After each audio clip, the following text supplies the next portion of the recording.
je vais vous inviter à être vulnérable pendant un instant et à écouter non seulement l'histoire, mais aussi l'histoire derrière l'histoire.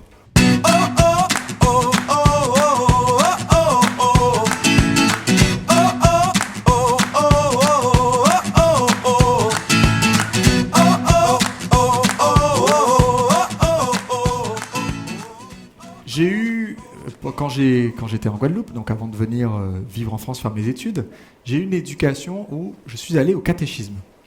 Alors, certains enseignants de catéchisme m'adoraient parce que je posais plein de questions, d'autres ne me supportaient pas parce que je posais plein de questions. Mais un des textes qui m'a beaucoup marqué, parce que pour moi, la Bible c'est un des plus anciens livres d'histoire du monde, et chaque histoire derrière essaye d'enseigner quelque chose. Et donc, j'essayais toujours de comprendre l'histoire derrière l'histoire. Là où on essaie de montrer aux gens, ok, donc c'est intéressant, on peut marcher sur l'eau si on a la bonne technique. Moi, j'essayais de comprendre, ok, qu'est-ce qu'on a vraiment voulu dire? Est-ce que c'est pas juste une métaphore? Et peut-être qu'on a voulu dire quelque chose. Et un des textes qui m'a beaucoup marqué, c'est un texte que certains connaissent peut-être, qui s'appelle la parabole des talents. Le talent, dans l'Antiquité, c'était une pièce de monnaie en métal qui pouvait peser jusqu'à 30 kilos. Je m'imagine à peine les portefeuilles de l'époque, voilà, qui pouvaient être assez conséquentes, mais c'était une pièce de monnaie. Et dans cette parabole des talents, c'est l'histoire d'un maître de maison qui s'en va en voyage et qui appelle 3 de ses visiteurs avant de partir en voyage, et il leur dit, écoutez, je vais vous confier à chacun de l'argent, selon ce que j'estime être vos capacités, et je veux que vous fassiez fructifier cet argent pour que quand je revienne, je sois fier de vous. Donc il appelle un premier serviteur et lui dit, voilà, je te remets 5 talents, fais du mieux que tu peux avec cette somme. Au deuxième qui vient, il lui dit, je te remets 2 talents. Et au troisième qui vient, je lui dis, je te remets 1 talent. Allez, bon courage. Et ensuite, il part en voyage. Et quand le maître revient, il appelle ses 3 serviteurs et il dit, voilà, je suis de retour, dites-moi ce que vous avez fait de l'argent que je vous ai demandé d'investir. Le premier serviteur revient plein d'enthousiasme et dit, écoute maître, avec tes 5 talents, je sais que tu es quelqu'un qui veut toujours voir un retour, quelque chose de concret. Je suis allé investir tes 5 talents, j'ai acheté, j'ai revendu, je suis revenu. Aujourd'hui, j'en ai 10, donc 5 de plus que ton investissement initial. Qui pense que c'est génial? Ouais.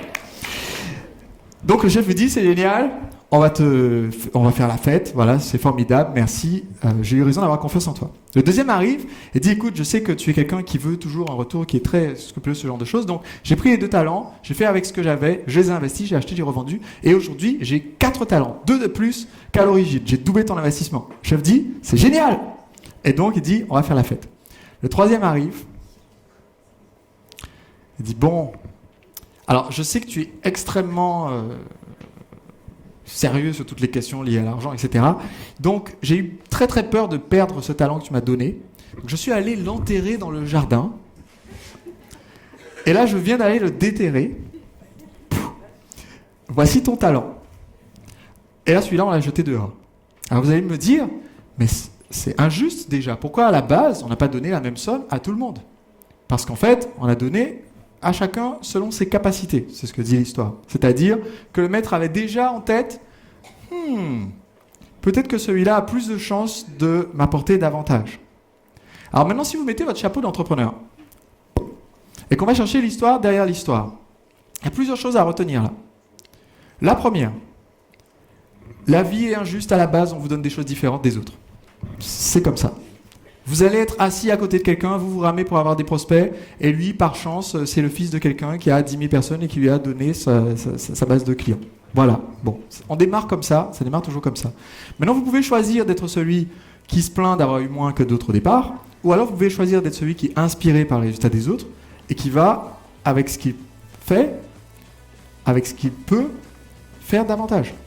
Le deuxième serviteur qui a doublé l'investissement, évidemment, si le maître repart une troisième fois, on lui donnerait beaucoup plus parce qu'il a prouvé sa capacité. Qui me suit jusque-là?